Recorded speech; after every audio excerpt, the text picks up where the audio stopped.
Halo teman-teman, jumpa lagi di Asmotion Channel. Oke, teman-teman, pada video kali ini saya akan kembali membahas tentang thumbnail video konten YouTube kita ya. Oke, pertama kita masuk di YouTube Studio dulu, dan kita masuk ke analitik. Oke, terus di ringkasan gitu ya. Oke teman-teman, sebelum saya jelaskan lebih lanjut, di video-video sebelumnya saya sudah menjelaskan tentang thumbnail ya, apa itu manfaat thumbnail dan sebagainya ya. Thumbnail itu merupakan bagian dari SEO konten kita ya, atau SEO video yang kita upload. Nah, kenapa ini saya membahas lagi teman-teman ya? Teman-teman mungkin bisa sambil untuk membuka YouTube Studionya ya. Nah, di situ ada tips dari YouTube ya, informasi dari YouTube. Di situ teman-teman bisa baca tips terbaik untuk thumbnail.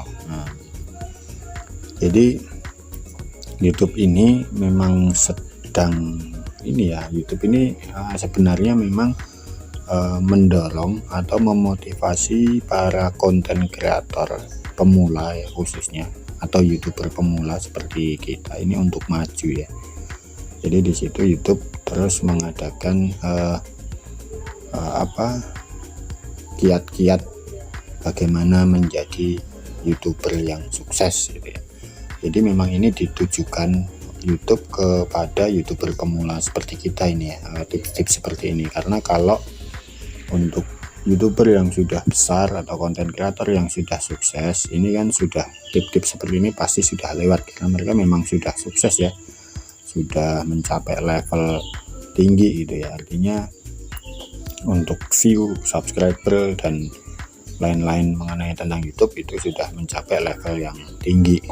Jadi tips terbaik ini memang untuk mendorong atau memotivasi YouTuber pemula seperti kita gitu ya. Mari kita manfaatkan teman-teman tips dari YouTube ini ya. Salah satunya ini ya, tips terbaik untuk thumbnail ya. Coba kita buka bareng-bareng teman-teman ya. Di sini di thumbnail kita tabs bagian sini. Nah, thumbnail berikut performa baik nah di konten ini nanti di studionya teman-teman. Kalau dibuka pasti di situ akan menunjukkan thumbnail kita yang punya performa baik di konten kita. Nah, ini contoh ya, contoh di konten di channel ini ada ini yang dinilai YouTube memiliki performa baik ya, seperti itu. Ada 3 ini. Kemudian bisa cek juga di studionya teman-teman mana thumbnailnya teman-teman, thumbnail videonya teman-teman yang dinilai baik oleh YouTube, pasti nanti akan keluar. Kemudian kita geser lagi sebelahnya. Setelah itu kita diberikan YouTube tips bagaimana tampil lebih menarik, thumbnail kita tampil lebih menarik. Ini yang pertama, pastikan jelas dan mudah dibaca ya. Kalau gambar itu jelas, itu gambar apa seperti itu. Kemudian kalau tulisan itu ya gampang dibaca ya, tidak belibet atau kalau secara tampilan mungkin kontras ya antara background dengan tulisan itu sendiri. Terus ada tambahan di bawahnya ini teman-teman, bisa dibaca thumbnail berubah ukurannya sesuai perangkat, jadi gunakan gambar dan teks yang memiliki resolusi yang tinggi ya. Gambar dan teksnya memiliki resolusi yang tinggi. Nah, ini mungkin maksudnya teman-teman. Jadi meskipun kita membuat thumbnailnya melalui perangkat Android atau HP ya yang kecil gitu ya, seolah-olah kita pas bikin itu ya memang terbaca karena memang kita bikinnya di situ. Tapi kalau kita resolusinya tidak kita perhatikan, ketika ada penonton yang menonton lewat PC atau lewat laptop dengan layar yang lebih besar atau layar yang Bisa lihat sendiri kan, kalau PC itu kan layarnya ada yang 19 in, ada yang 16 in, kalau laptop mungkin ada yang 10, 11 sampai 14 dan seterusnya gitu ya. Itu kan lebih besar. Jika resolusinya tidak tinggi, itu akan dikhawatirkan thumbnail teman-teman itu pecah ya, kalau gambar menjadi tidak jelas ya. Kemudian atau kalau tulisan mungkin menjadi susah dibaca gitu ya. Jadi makanya di sini diingatkan oleh YouTube, walaupun menggunakan perangkat yang kecil, layarnya kecil, itu tetap gunakan resolusi yang tinggi untuk antisipasi ketika ada penonton yang menonton tidak menggunakan HP atau Android atau HP ya yang kecil layarnya. Jika penonton menggunakan HP besar, tampilannya pun akan tetap mudah dibaca dan jelas. Kemudian yang berikutnya ini teman-teman, jadi thumbnail yang kita buat itu kontras dengan mencolok ya, atau kontras atau mencolok dengan channel-channel yang ada di sebelahnya ini. Jadi tampil beda saat bersebelahan dengan thumbnail lain itu teman-teman, jadi lebih beda. Jadi ketika orang melihat ada beberapa thumbnail di situ, thumbnail kita menarik gitu ya, mencolok gitu ya, mencolok beda dari yang lain gitu ya, gitu.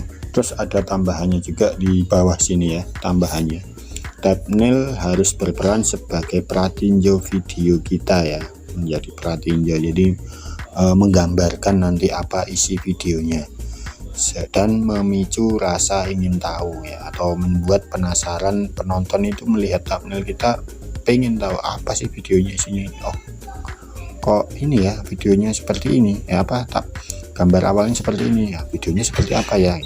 Nah tapi jangan terlena teman-teman, ini yang sering banget disalahgunakan ya, yang teman-teman mungkin sudah tahu istilahnya clickbait ya.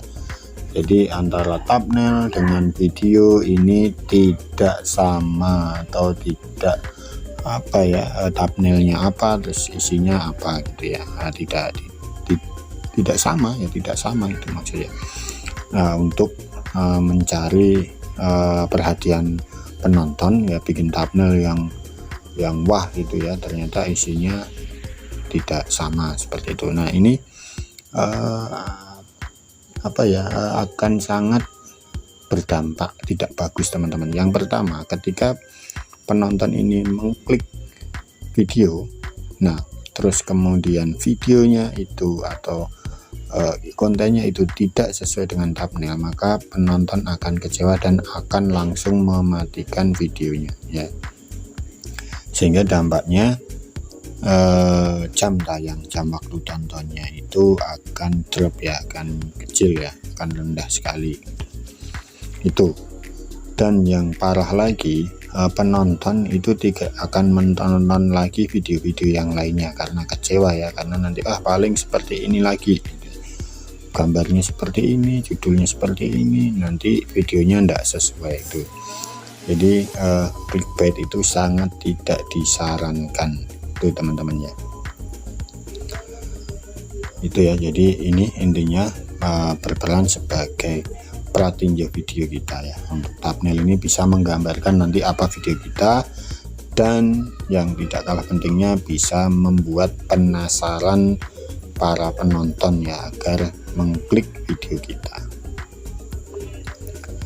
Nah ini yang perlu diingat, yang selalu diingat. Satu, jadi sebelum kita membuat thumbnail itu tentukan